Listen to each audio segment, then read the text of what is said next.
Today is Monday, January 2nd, and this is a recap for the stock market activities last year and an outlook for the week to come. Now, folks, I got a good one for you tonight. Happy New Year. And of course, let's talk about the obvious, my hiatus. And a lot of folks are saying, hey, Maverick, are you still stuck in Southwest? The answer is no. I got home. And frankly speaking, I don't have any ill will or a bad taste in my mouth against Southwest where I'm going to boycott the company and any of that crap. I actually flew Southwest today. And guess what?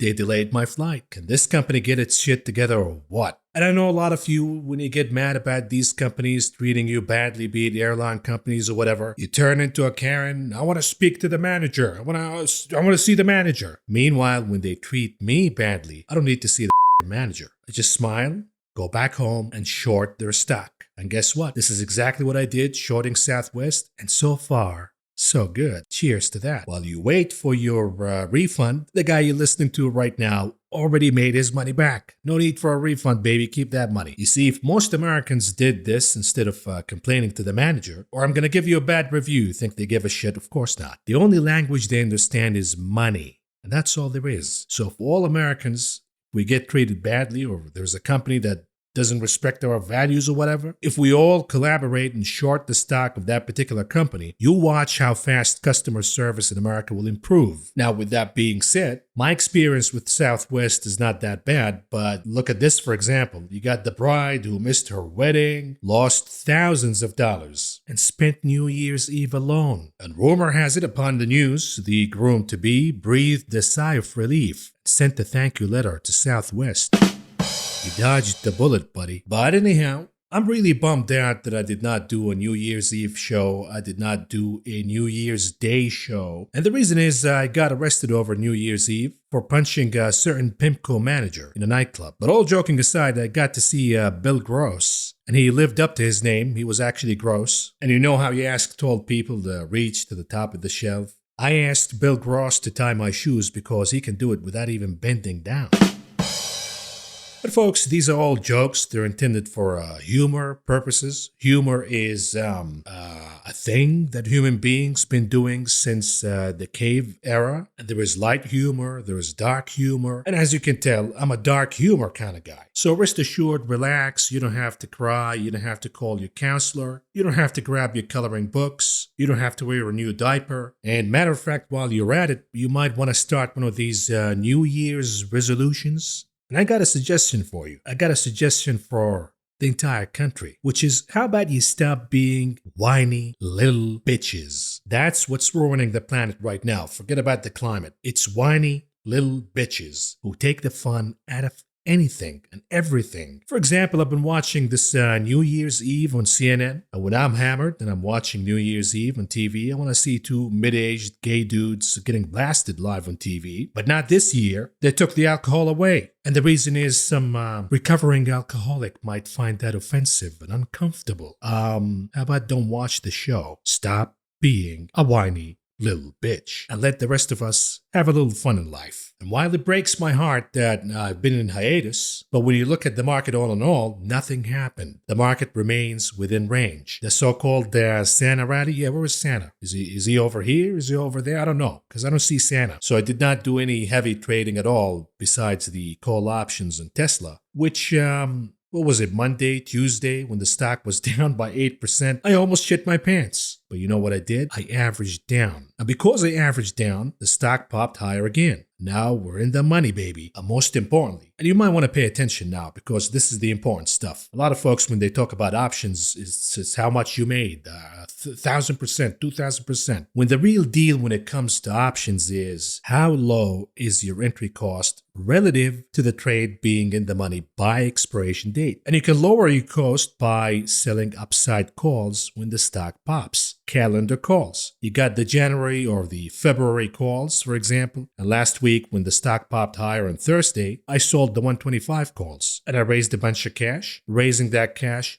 lowers your entry cost, making the probability of the trade being profitable a lot higher. Meanwhile, a lot of you, hey Maverick, my trade is down 50%, 40%. What do I do? This is a bad trade. Options trading is for brass balls. Or what's the female equivalent of that? Ovaries? Brass ovaries? I don't know, I flunked my biology classes. All I know is you stick your thing in her thing and you hope you don't make a baby. And now I'm sure the viewer who lets his kids watch my show really glad that he did so. Because now the kids are asking, Daddy, what does he mean by sticking his thing in her thing? What does that mean? So while you explain this to your kids, my friends, I'm going to move on and do the charts analysis, and we'll keep it short and sweet tonight.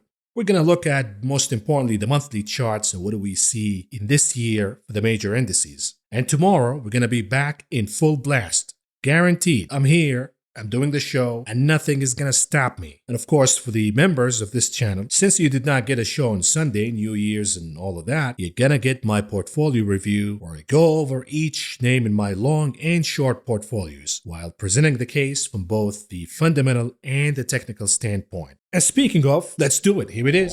And we begin, per usual, with the SPY, the S&P 500 30 minutes chart. What do we see here? Again, within range, the support remains 379.5. The range, actually, to be honest with you, the support is 373.5. You can round that up to 374 if you want, and the resistance is 385. We've been within range. Nothing changed here. So we have to move on to the daily chart for the continuous contract of the SPY and hear what the chart is saying. When we look at it at a first glance, we see that the support of 3,855 is an important number, and the chart has been going back and forth within that range. One way we can look at it as this is a bear flag pattern, and sooner or later the chart's going to break the 3,855 support and move down to the next support, 3,720.5 at a minimum. Another way we can look at it, and I think this is the more plausible way, is the chart went down and it ran out of sellers. It is now consolidating within a range, holding on to that support, 3,855. And once the buyers show up, be it for New Year's optimism or the Santa Claus rally was delayed or whatever bullshit they come up with, they can move the chart higher in the short run and take it all the way to 3,960, which is the resistance that we see right away. This outlook is supported by the RSI firming up. It remains in negative divergence, no doubt about it, but it is firming up. The MACD, similar story. It remains in bearish momentum, but it is firming up. So can we see a beginning of the year rally? That is certainly plausible. But before we get too excited, here's the weekly chart for the SPX, the cash index for the S&P 500. The most important number is 3,800. Now for now, that is kept as support, giving away the possibility that we could see a beginning of the year rally that could take us all the way in a retest of the sloping line of resistance. Of course, the bulls would love to see that, but we have plenty of other resistance. We call it soft resistance before we hit the major one in the sloping line. Now watch out here. While the daily chart suggests that we could see a beginning of the year rally, the weekly chart says if 3,800 is broken and we have a closing below 3,800 by the end of the week, that would be a major shorting signal because it will take us all the way down to at least 3,500. You look at the RSI, you look at the MACD, specifically the MACD indicator, it remains in positive momentum territory, believe it or not, but it is slowing down. It is weakening. We don't have a cross yet. We don't have a confirmation, but if there is a weekly closing below 3,800, we get the confirmation in the MACD by a crossing producing negative impressions on the histogram of the MACD, you gotta short with both hands, my friends, because we're going down to 3,500 at a minimum, and the ultimate target is 3,270. When we look at the Qs, again, within range, the support 260.69, the resistance at 269.29. Nothing happened. So all of you are, hey Maverick, you left us alone. I didn't leave you alone. Nothing happened in the market at all. So we have to look at the daily chart for the continuous contract for the NASDAQ. When we do that, we see that the NASDAQ is a lot weaker than the SPY. No surprise here. It is below the June bottom, the famous June bottom, at 11,058.5. The RSI is a lot weaker than the SPY. The MACD is a lot weaker than that of the SPY. But again, can they pop above the June bottom in a beginning of the year optimism rally? That is certainly possible. And I would suggest that this is the more likely scenario than just moving down all the way to the next support at 10,485. But here's the problem for the bulls. Whatever rally we get, it's not going to last. You look at the continuous contract for the NASDAQ, for example. This is a weekly chart, and this is a trend line that goes all the way back till 2015. You really think we're not going to visit this trend line at some point? Think again, baby. You better wake up now, because these trend lines act like a magnet. And assuming we go down all the way to the trend line at some point next year, or excuse me, this year, that will be a downside of about 24% in the NASDAQ. That's huge. And here's the scary part. The higher the divergence one way or the other from the trend line, the deeper the correction, and the more likely we can see a shoot up or a shoot down. In this case, since the divergence is way higher, the likelihood of a shoot down below the trend line is highly likely. So cross your fingers and hope that we're going to get the 24, 20%, whatever it is, depending on the timing, hit the trend line and then bounce, and that would be the bottom.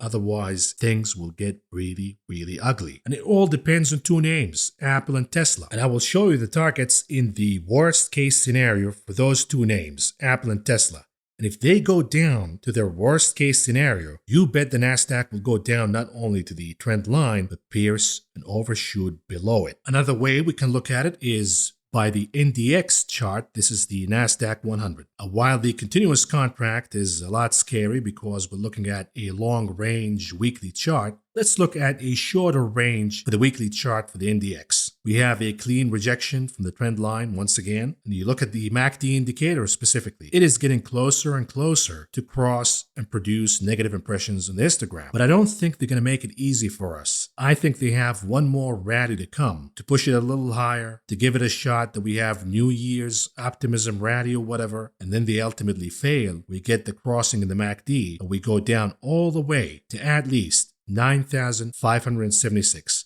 And that would be a downside of about 12% from this point on. And by the way, this outlook is supported by the monthly chart of the NDX, the NASDAQ 100. When we look at this, we have a trend line that goes all the way back till 2019. Now again, you think we're not going to go back and retest of this same trend line? Think again. And if we do, we're going down by about 14.5% depending on the timing. But both the weekly and the monthly charts, the most important ones, are pointing for more downside to come in both indices, the S&P and the NASDAQ this year. So whatever rally we're going to get, it's an opportunity to get out and short again. How about the IWM, the Russell 2000? 30 minutes chart, what do we see here? Within range, nothing changed here. The resistance remains at 174.22. But is the IWM forming a bull flag pattern? And is the bull flag pattern already playing out? This is what I see. If that is the case, 174.22 becomes support, and we go all the way to close the gap before Santa crushed the chart. But here's the problem for the IWM, the Russell 2000. When we zoom out to a weekly chart, what do we see here using the Fibonacci retracement levels? We know that the most important number is 170. If that's broken, if we have a weekly closing below 170, that would be a major shorting signal because we're going to go down all the way to at least 152, if not even lower. But I think they're not going to make it easy. They're going to have one more bounce of 170, and that will be proven as a bull trap. The newbies, the newcomers with the New Year's optimism, they get trapped and then they flush them down again all the way down to at least 152. What about the Dixie, the dollar index, the daily chart? Here's the problem with the dollar. It has been under negative momentum in both the RSI and the MACD for a long time. But it did reverse this negative momentum. The RSI crossed, so did the MACD. So why didn't we see a major pop in the dollar? Of course, in this case, the fundamentals come in play. We talked about the Bank of Japan, what they're doing in firming up the yen. If that is the case, the dollar is going to have a hard time rallying at all. And the problem here becomes, if this is all what the dollar got in the positive momentum in both the RSI and the MACD indicators, if that's all it got, then we have a major downside coming, and 103 will be broken as support. Why is that a problem? As the dollar goes down, the prices of commodities appreciate. Look at gold, for example. And we're going to look at oil in a minute. But again, when the dollar goes down and copper moves higher and wheat moves higher, gold moves higher, oil moves higher, isn't this inflationary? In the meantime, the economy continues to weaken. In other words, 2023 will be the year of stagflation if the dollar continues to go down. When we look at gold, it is moving higher, yet I'm not buying the move yet. I'm suspicious here until I see the dollar breaking its support of 103 and gold breaking its resistance of 1,842. If that happens, we have a weekly closing below 103 for the dollar and above 1842 for gold, then I know that gold is set to rally and the dollar is toast. And that also makes oil a lot more attractive. When we look at UK oil, this is a weekly chart for Brent. It managed to close above 85. That is a positive sign. The RSI is reversing, so is the MACD. We're about to get a crossing and a confirmation in the MACD. Now, mind you, the MACD is a lagging indicator, not a leading one. The RSI is. So what we see for now is a lot of resistance here at around 90, all the way till 95 for oil, but it has the momentum now. With the dollar going down, it has the catalyst to move higher. Of course, every time we get bad headlines from China, oil goes down. When we get good news from China, we see oil moving higher. And while the negative case has one catalyst in play, at least for now, which is China locking down because of the thing, the tailwinds are more numerous and stronger. It's not just the possibility of China opening up, which is I'm not buying, by the way, just so you know. But we also have the refilling of the SPR. We also have the Russian oil price cap and the embargoes we're about to see. And of course, on top of that, the most important catalyst is the dollar moving down. Now, when we look at the 10-year yield for bonds, we talked about the cup and handle formation, which got us above the resistance/support now. This is an important development for the 10-year yield. And of course, it wasn't possible absent of the Bank of Japan giving the green light for the 10-year yield to rally higher. And of course, market bulls have been saying, hey, yields are down. Isn't this a positive sign that we should buy technology right now? And the counter from the bears was, well, yields are going down for the wrong reasons. They're going down because we have the possibility of a major recession this year. Now, what are the bulls saying? That yields are moving higher again. The bulls are going to say, oh, yields are moving higher because the possibility of a recession is moving down. And that's good for technology. That's good for equities to move higher. Hence, the confusion all over the place. The bearish case has been consistent. Yields will continue to move higher so long as the Fed continues to hike rates. And the Fed will continue to hike rates so long as inflation remains sticky. The only scenario when the 10-year moves down is when the market realizes that these rate hikes by the Fed, combined with inflation, will lead to a recession, and the bond market moves ahead of everybody in anticipation of that. And this has been the bearish case all along. Higher we go in the 10-year, bad for equities. Lower we go, also bad for equities, until inflation is defeated. What does that make for the TLT? If the 10-year is moving higher by the permission of the Bank of Japan, the TLT is moving down. For now, it remains in the resistance/support zone, but it's not looking good. Now, I do believe in the long run, forget about the short run. In the long run, the 10-year yield will move down this year while the TLT will blast higher, making a higher high, higher than 109.5. But your timing has to be pristine. And for now, you gotta wait for the move. You gotta wait for a reversal signal. You can't jump right away and buy the TLT right now if you don't already own it. What about the VIX? Any development here for the VIX? Not at all. Within range, support 20. Resistance 24.29. But it is amazing how subdued the volatility index has been despite all of this real volatility that has been going on. And I know that a lot of you say, hey, Maverick, the VIX is being manipulated, etc., etc. I'm starting to believe that theory. What about Apple? 30 minutes chart. What's going on here? Within range, nothing happened. And the likelihood is Apple moves higher in a retest of 134.37 or even 132 if you want to be a little conservative.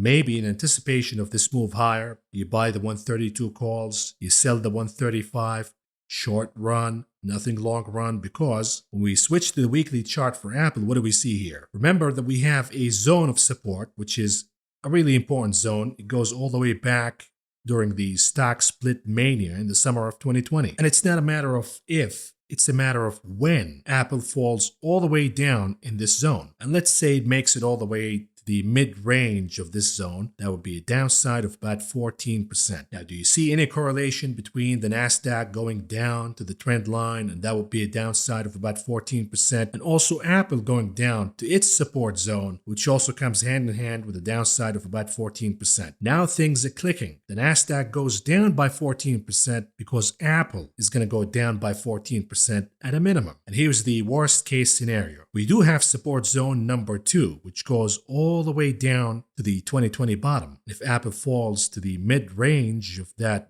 support zone, from this point on, it would be a loss of over 50%. Now, what do we mean by the worst case scenario? We mean the fundamentals worsening. We mean a recession hitting the global economy big time, and the consumer all of a sudden drops spending on Apple products. So for now, the consensus scenario is Apple goes down by about 14-15%. A matter of fact, it could break the 100 mark. But the worst case scenario, Apple goes down by more than 50% from this point on. I mean, look at Tesla, for example. 30 minutes chart for now. Last time around, we talked about the gap at 123.12, and I told you this gap will be closed 1,000,000%. And therefore, I did average down by buying call options in Tesla. And this is exactly what happened.